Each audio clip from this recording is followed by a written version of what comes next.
Hi everyone, I'm Nicola from Elimee Designs. I am a firm believer that if you want to crochet, you should be able to crochet. Regardless of your financial situation, particularly with the current cost of living crisis, particularly here in the UK, I believe that there are many ways that we can make crocheting affordable for everyone. So in this video, I am going to be sharing with you my top tips for keeping crochet affordable so that you can continue to enjoy your passion and share it with others. So straight to it, starting with the yarn. First top tip, try thrifting yarn. So a lot of charity shops will have a section for crafting. For example, local to where I am, there's a charity shop called Emmaus, and they have a section where you can get yarn, you can get hooks, you can get patterns, and you can get plenty of supplies for other crafts as well. But the whole point is, if you're going to a charity shop or a thrift store, it's a heck of a lot cheaper than going to a regular craft shop. Secondly, consider upcycling. Now, by upcycling, obviously that's making something out of something that already existed. Now, you could choose to raid your whips bin.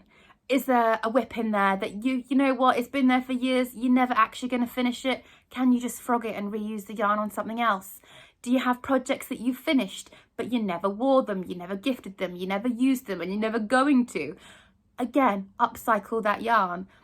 Have you bought a jumper or another yarn-based product in a charity or thrift shop that you could unravel in order to use the yarn? Or do you have something like old t-shirts that you can cut up and make t-shirt yarn? There are lots and lots of ways in which you can upcycle and save yourself a lot of money. Next tip. Use every last piece of your yarn. Now, might sound like a silly idea, but how many of us, when we finish a project, use exactly the amount of yarn that we bought? Yeah, pretty much never happens. Although yarn chicken is pretty common, actually using all of your yarn is less so. So keep those small bits that you have left over from your projects.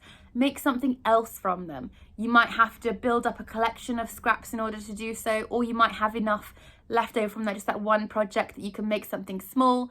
So for example, a small amigurumi, a Christmas tree decoration, an ear warmer, and all of those teeny tiny little scraps. So for example, you know, when you've been using your scissors to chop off those ends that you've been weaving in, use them to stuff things. So things like amigurumi, draft excluders, you know, there's lots of things that you can stuff, and it saves you having to buy the stuffing if you've already got that pile of little scraps available. I mean, I keep mine in a jar in the cupboard for just such an eventuality.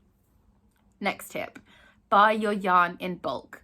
So yes, this only applies if you can afford to do so, but if you buy particularly online and you buy a lot in one go, you will get a significant discount.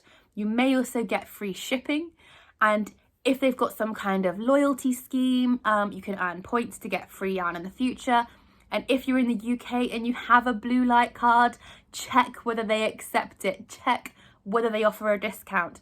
I can think of at least 5 online retailers that do offer a blue light card discount, so it's well worth the £5 for that card. You're going to save way more than that. I mean, I use it almost every time that I shop online. Next tip, sign up to newsletters. Whether that's for the yarn supplier themselves, you know, for the big companies online, whether it's for small dyers if you're trying to save money that way. The majority of companies will have some sort of discount code in their first email. They'll do exclusive sales and promotions just for their newsletter following. You're going to find out when their sales are, if they have a loyalty scheme.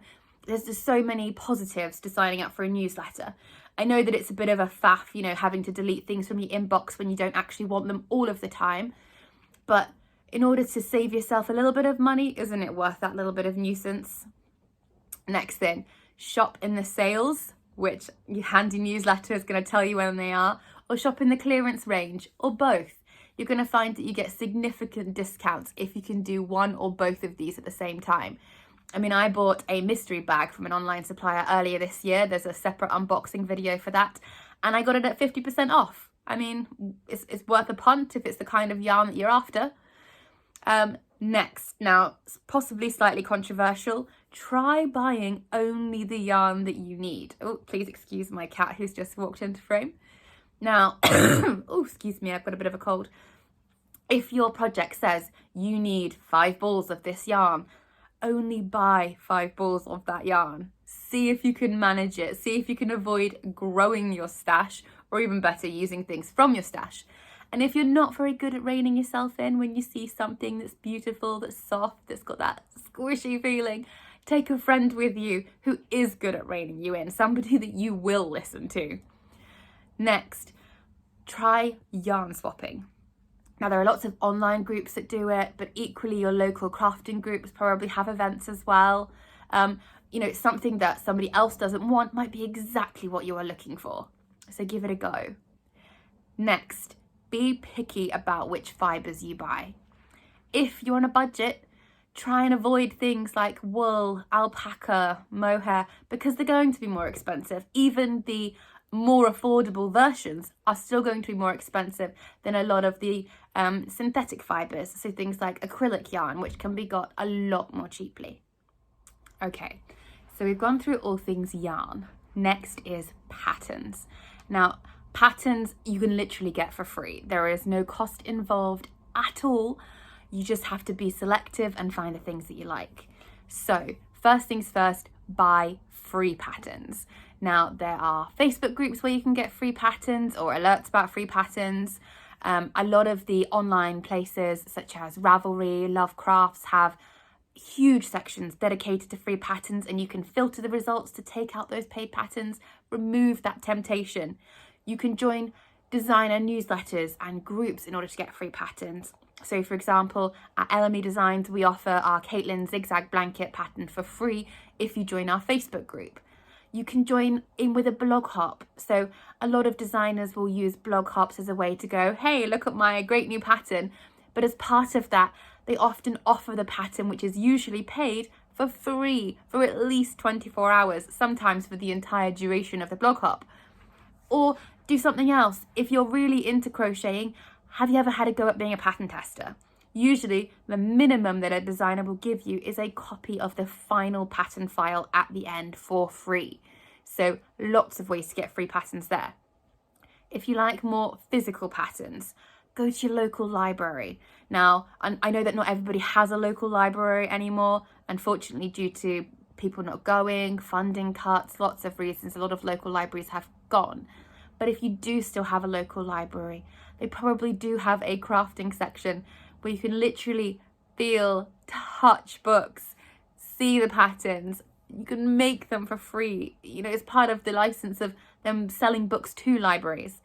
And courtesy of COVID, a lot of libraries, even if they don't have a physical premises anymore, will operate apps. So for example, my local council and the people obviously who run the library give us free access to Libby, which is an app where you can get access to crocheting magazines for free. So you can use all of their patterns that would usually be paid.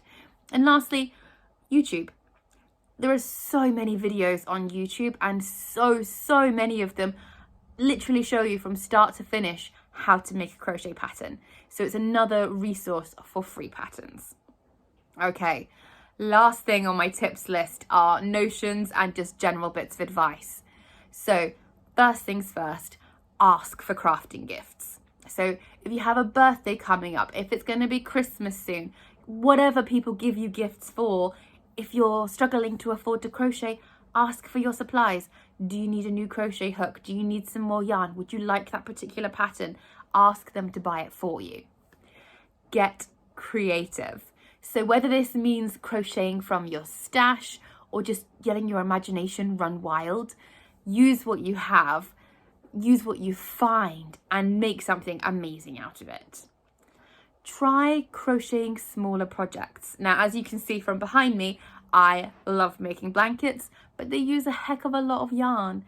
If you made something like an ear warmer, a scarf, an amigurumi, you can often use significantly less yarn, which means that your crochet time might go a little bit further. Next, make things. And when I say make things, I mean you got a friend's birthday coming up, you were going to spend £10 on them.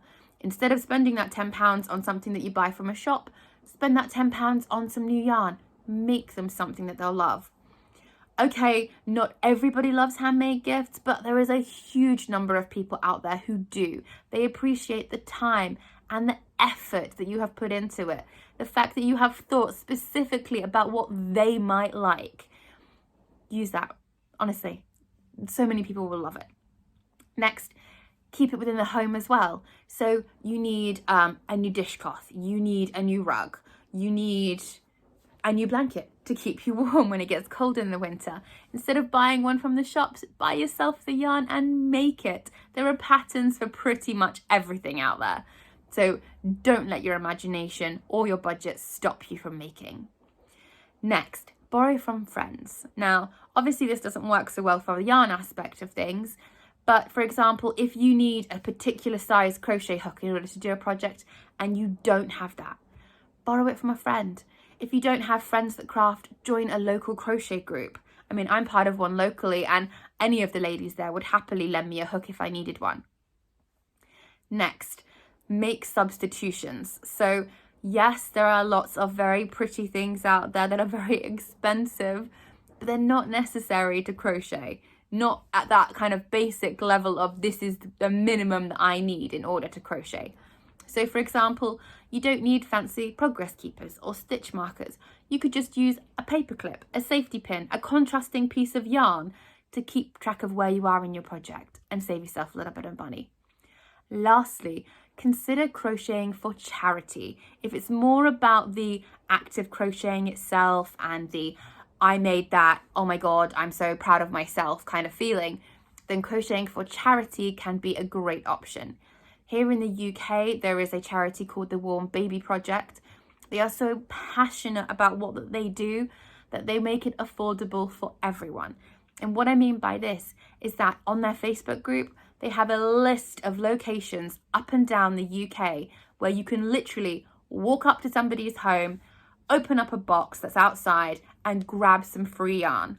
Yes, you do have to crochet items for their appeals in order to kind of donate that back, but the point is that you get to crochet. So I hope that you have found my tips for keeping crochet affordable helpful. If you've got anything else that you think would be really helpful for people to know, just comment below and we might do a little bit of an update later in order to add in those extra tips.